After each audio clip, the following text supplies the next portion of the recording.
First, summary of opinions, governmental activities, adverse. The town of Hudson has not inventoried their infrastructure, their roadways. They have not inventoried it in the history of my time here. I know at one time we had talked about it. I think you maybe even brought in MRI as a consultant to discuss the project. And I'm not sure what happened. I don't know if it became too much of an undertaking, but it was never followed through on it. So one thing that I've suggested to other clients in your position is revisit your capital asset policy. What does it say? A lot of times when we look at a capital asset policy, they date back to the establishment of GASB 34 that brought the capital assets into the financial statements as they currently stand now.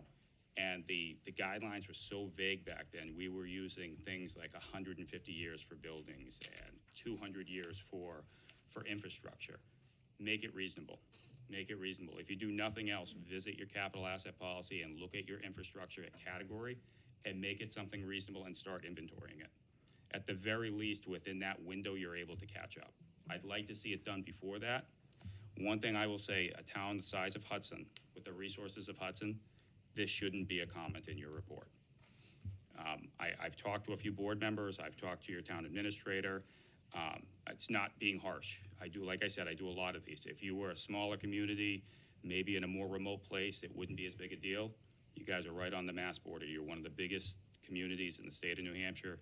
It's time to get this corrected. But start with your capital asset policy. And then when you review it and adopt it, date it and put the date right on there.